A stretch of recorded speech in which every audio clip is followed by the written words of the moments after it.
Hi, everybody. Welcome to Honors U.S. History. This is my live instructional feed. Uh, you've been invited to join and go over the assignment Japanese Internment, where we'll be looking at a 5-paragraph essay assignment covering the question why were the Japanese interned during World War II. And what I want to do today is just kind of lead you through the instructions and um, the documents briefly, and then let you work on submitting the essay to the Google Classroom site using a Google Doc. Don't try to write the essay on the PDF that's posted on the Google Classroom site. You won't be able to. You're going to need to use a Google Doc, and you'll need to type out your answers using the evidence in the documents that you have on the PDF. So I'm going to share my screen and go through some of the documents with you right now to help you better understand what to do when you are using these. So I'm going to share my screen. Let's see. Here we go.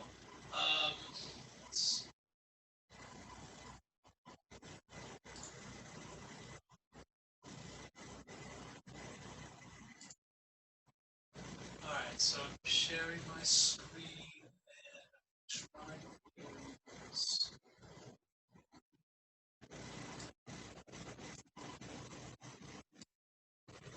this. So this is the PDF that's available to you on the Google Classroom site. Everyone should have a copy of it with the assignment. And this details all the instructions for the assignment that we're covering today. The inquiry question that we are going to be writing a 5-paragraph essay answering is, why did the United States intern Japanese Americans? And you can see here a picture of Japanese Americans being prepared by the United States government to be removed from the West Coast during World War II and taken to internment camps that were set up in the interior portions of the country. So the first thing I'd like to talk to you a little bit about is the Japanese incarceration timeline. Now you'll notice that the timeline begins in 1853, which is nearly 100 years before the internment takes place during World War II in the 1940s. So it's important to understand that this event was a long time coming and reflects nearly a century of history before it takes place. So history is not just an event that takes place at one time, it's an event that builds up into something over long periods. For example, anything you're seeing right now that's going on in our country didn't just happen today. It's been building up over time, different elements, different actions, different reactions coming together in what we're seeing right now. So in 1853, 1854, we see the first American-Japanese involvement where the United States sails gunships into Tokyo Bay and threatens the Japanese with violence if they don't open up to commerce. And that's important because the very first interaction between Japanese and Americans is not one of welcome and friendship, it's one of threats and violence. The United States has always projected violence and intimidation towards Japanese people. In the 1880s, we actually passed laws excluding the Japanese, despite the fact that they were recruited to come over to the United States. In 1898, we annexed Hawaii as part of this country, not giving it statehood, not a state, but just a colony, a territory. So no rights, no privileges, no representation. But there were many Japanese people who lived in Hawaii. In fact, even now, it remains the largest center of Japanese Americans in the United States. In 1906, San Francisco passes a resolution that requires all Japanese American students to join Chinese students at a segregated school. The racism of the United States is seen here, and similar to the internment, that we are removing Japanese from white areas and white schools. In 1907, the Gentleman's Agreement is signed between the United States President Theodore Roosevelt negotiated with the Japanese government. They would not send any more Japanese to the United States, and we would allow Japanese in San Francisco schools to stay in those schools. That was the agreement. 1913, there's the Alien Land Law, which makes it illegal for any immigrants without citizenship to own land, and it affected mostly Japanese who were running very profitable businesses and farms all up and down the West Coast, from Washington State all the way to the southern border of California. In 1924, we passed the Immigration Act of 1924, which ends all Japanese immigration to the United States based on race. Immigration has always been racial in its focus. It's not about necessarily protecting this country. It's always about white supremacy and defining non-white peoples as unwelcome. That's the history behind immigration. 1941, the Munson Report is released, and I won't talk about that here because we're going to read the Munson Report in document B. 1941 also sees the Pearl Harbor bombing by the Japanese Imperial Army, by the Japanese Empire. 1942, Executive Order 9066 is issued by Franklin Roosevelt, who authorizes removing Japanese from their homes on the West Coast, not Hawaii, but on the West Coast, without any trial or hearing. He does this as a military action. The next thing is the Supreme Court issuing Korematsu v. U.S., which is document D. That's a Supreme Court decision that will uphold the legality of the president removing American citizens from their homes during times of war. And in 1946, in March, we see the opening of the Tule Lake Segregation Center, the closing of the Tule Lake Segregation Center as the war is over. Almost a year after the war was over, they finally let the Japanese American citizens leave the internment camps. And in the 1960s, the Asian American movement began. 1970s, we start to see Japanese Americans seeking reparations and apologies from the United States government. And in the 1980s, it is established that this was a crime against Americans and that it was wrong to have done it. And that begins a series of apologies and reparation payments that are made by the federal government to Japanese Americans. But while the apologies were welcome, the money, $20,000 to each person, does not represent even a small amount of the overall wealth that was taken from Japanese Americans by the federal government. It's a small percentage, less than 10%. What was lost by each person was actually repaid by the federal government. So that's document A. Document B is the Munson Report. And remember, as we go through these documents, you should try to annotate them in your notes. You should attempt to write down what's important and identify evidence you want to use in your essay. Remember, the inquiry question is, why did the United States intern Japanese Americans in World War II? Now, document B is going to be one of the documents you might use to answer that question. It's a quote from a report that was delivered to Roosevelt during the war by the State Department, explaining the situation regarding the Japanese on the West Coast. Now, please note, in 1941, when this was issued, it's November of 1941, before Pearl Harbor. This is before Pearl Harbor. That's important because one of the reasons given for why the Japanese were interned was because of the danger they represented, as evidenced by the attack at Pearl Harbor. But here is a report that comes from the time before that attack took place. And it says, there is no Japanese problem on the coast. There will be no armed uprising of Japanese. There will undoubtedly be some sabotage financed by Japan and executed largely by agents. In each naval district, there are about 250 to 300 suspects under surveillance. It's easy to get on the suspect list. Merely a speech in favor of Japan at some banquet be sufficient to land. The intelligence services are generous with the title of suspect and are taking no chances. Privately, they believe that 50 or 60 in each district could be classified as really dangerous. The Japanese are hampered as saboteurs. Saboteurs is defined as a person who deliberately destroys something to gain a military advantage. They can be hampered as saboteurs because they are easily recognized by their physical appearance. It will be hard for them to get near anything to blow up if it is dark. There is far more danger from communists and people of the Bridges type. And a Bridges type person is a reference to Harry Bridges, an international leader of longshoremen and warehouse unions. That these labor leaders might be more dangerous than the Japanese. That's what that means. The Japanese here are almost exclusively a farmer, a fisherman, or a small businessman. He has no entry, meaning access to plants, or intricate, meaning complicated, machinery. So document B really is saying that the Japanese are not a threat.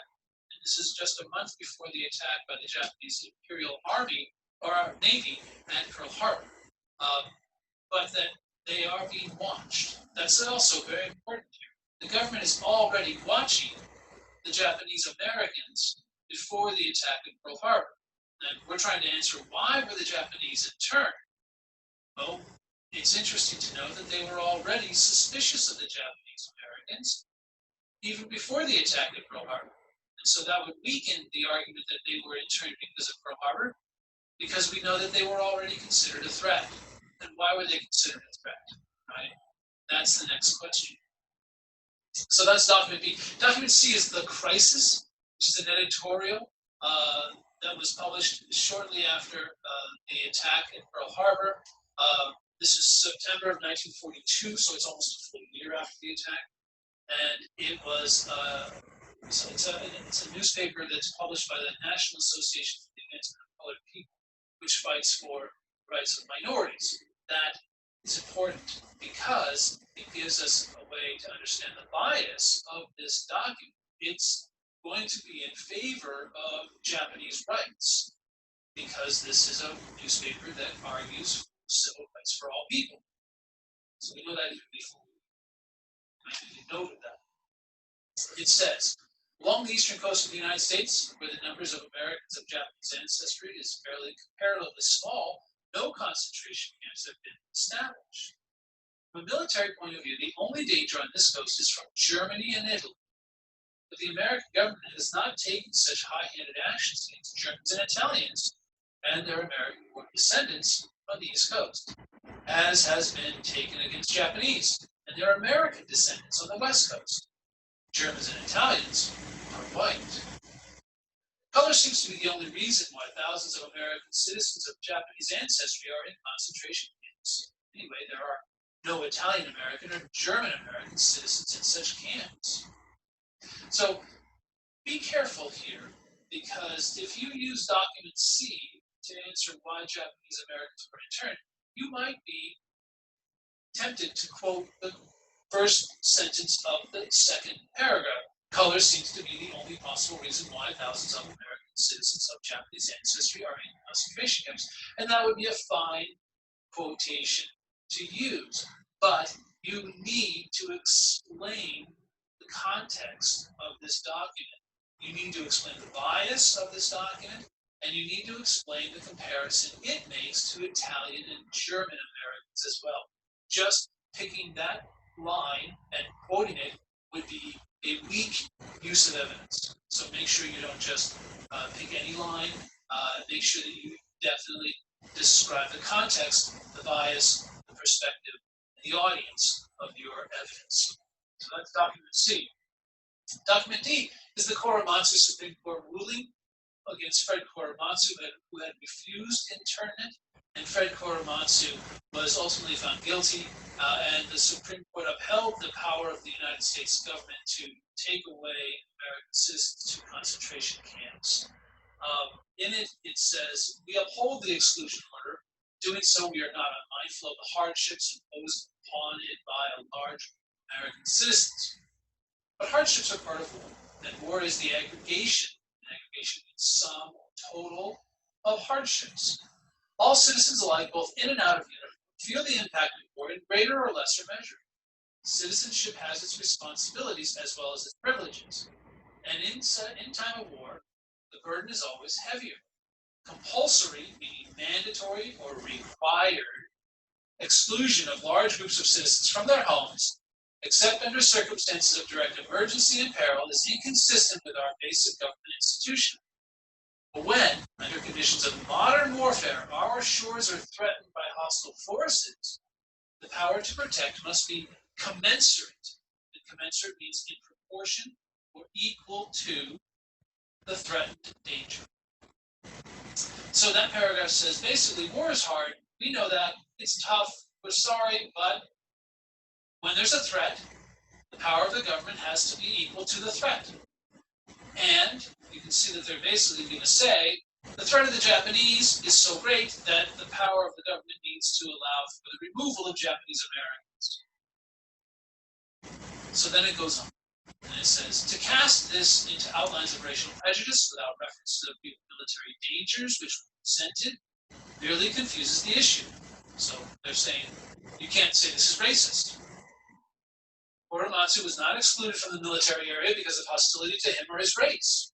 Interesting. He was excluded because we are at war with the Japanese Empire, because the military authorities feared an invasion of our west coast, and because they decided that the military urgency of the situation demanded that all citizens of Japanese ancestry be segregated from the west coast temporarily. And finally, because Congress determined that our military leaders should have the power to do just this. So the United States Supreme Court isn't questioning the military, it isn't questioning Congress. It doesn't feel it has the right to do so. Congress gave this order, the power of the government to do this. The president used that power. The military recommended the president use that power. And the court is saying, you can't question that. The power has been given, and therefore we question whether that power is legitimate. And it's not about race, they say, it's about protection. So that's important. Especially because we're trying to answer why did the United States intern the Japanese during World War II. So here is a document. Next one, document E is from Congress. This is 40 years later.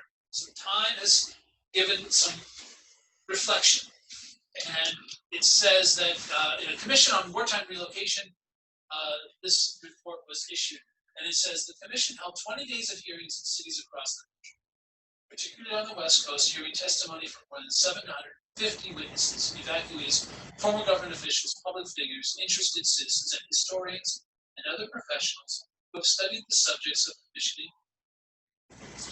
The extensive effort was made to locate and review records of government action, to analyze other sources of information, including contemporary writings, personal accounts, and historical analysis. So all of that is context to explain what the commission did. Now here's what the commission says. In the second paragraph, it says, Executive Order 9066 was not justified by military necessity. The decision that followed from it, exclusion, detention, the ending of detention, and the ending of exclusion, were not founded upon military conditions. Broad historical causes that shaped these decisions were race prejudice, war hysteria, and a failure of political leadership. Widespread ignorance about Americans of Japanese descent contributed to a policy conceived in haste and executed in an atmosphere of fear and anger at Japan.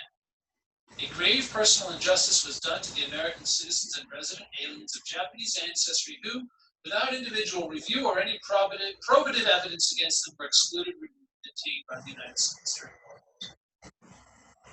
So that's an important piece of evidence to explain why we interned the Japanese, because it contradicts the Korematsu decision, which says this is a military decision, not a racial. It says, no, this was a racial decision, not a military. And it's also important because we can use the timeline to show how the Japanese Americans were not released at the end of the war, but a full year after them. How they were not removed from Hawaii, but only from the West Coast. And remember, Hawaii was the only place that was ever attacked. This document would also be used to support the argument that it was one done out of fear. Right? You could use document B, the Munson report, that talked about how the Japanese were already seen as suspicious by the military. And so using document E and document B together, along with the timeline, would be a very effective use of evidence. You need to complete the graphic organizer in a Google Doc. that just basically by creating new cells in the Google Doc. There's a function you can use to do that and complete that. You should ultimately write a 5-paragraph essay answering the question, why were Japanese Americans incarcerated? I hope that this instructional video has helped you, and if you need any individual follow-up, please reach out to me. I am available. I can do a Google Hangout, or we can talk over the phone to answer any questions you might have about how to use evidence and how to construct a 5-paragraph essay or a 3-reason argument in a thesis statement. So good luck. I believe in you. I'm not giving up on you, so don't you give up on you. Take it easy, everybody. Let me just unshare, and we'll see.